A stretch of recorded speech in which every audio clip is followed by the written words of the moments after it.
լրացում կատարեմ նոր անդրադառնալու բովանդակությանը։ Նայեք, գործընկերս նշեց, որ Հայաստանի կողմից Ադրբեջանի անունը հնչեցնելու հատկապես պրոբլեմ կա, որ ամեն ձև խուսափում են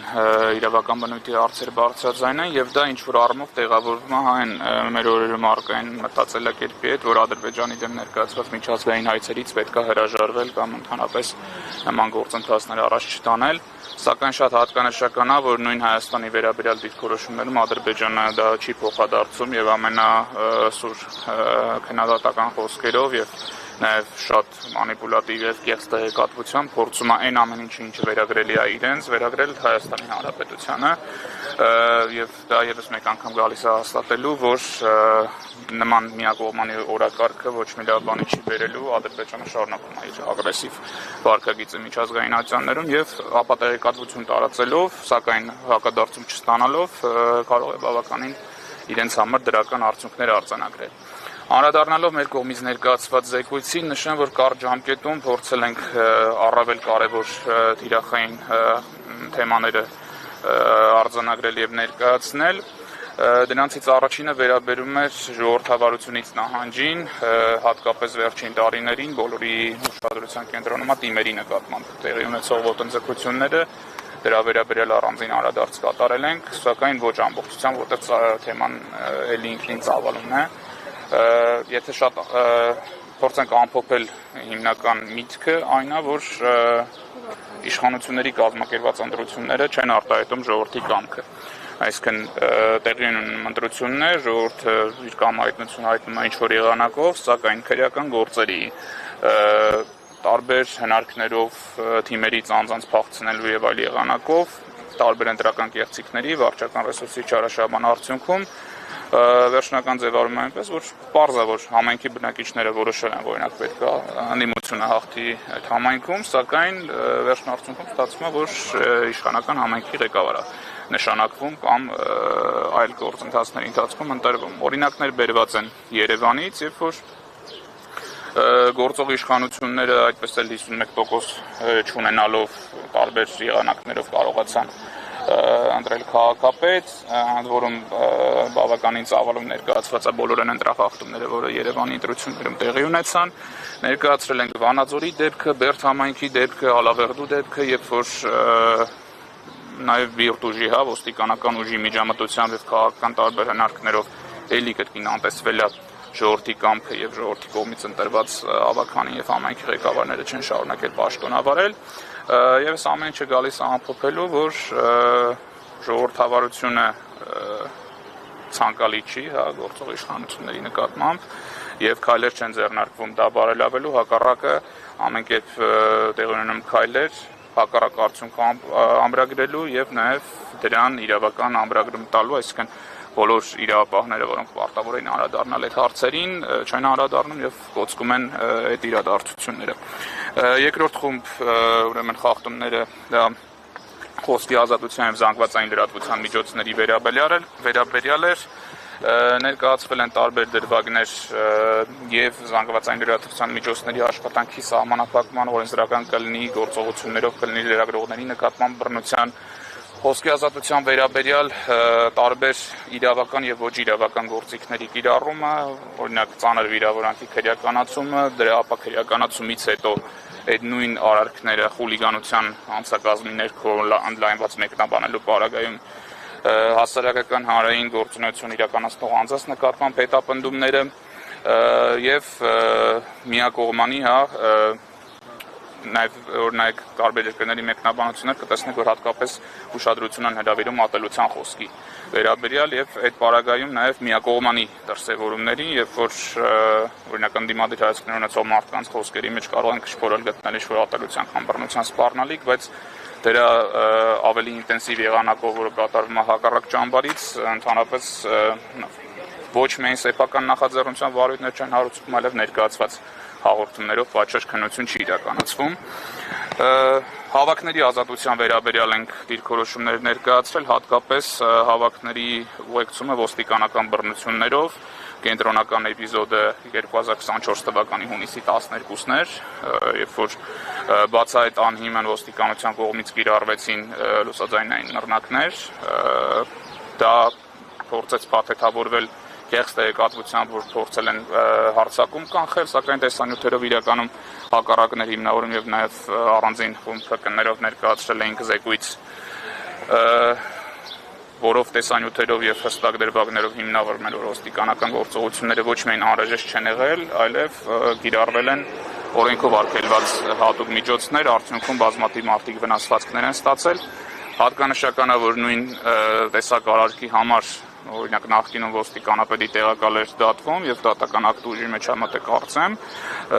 դուսաձայնային նռնակ կիրառելու համար, բայց նույն դեպքով եւ ավելի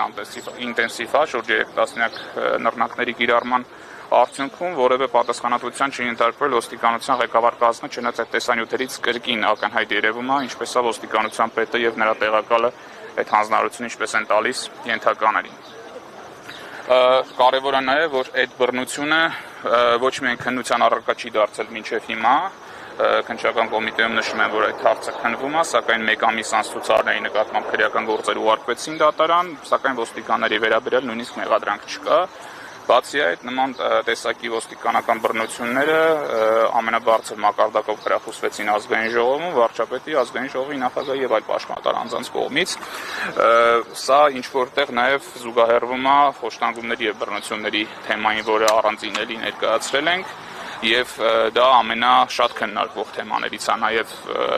խորհրդատու պետությունների կողմից բարձրաձայնվում է խոշտանգումների, բռնությունների եւ դրանց ոչ պատշաճ քննության վերաբերյալ մտահոգություններ։ Եթե այլ դեպքերում սովորաբար երկրները ավելի դրական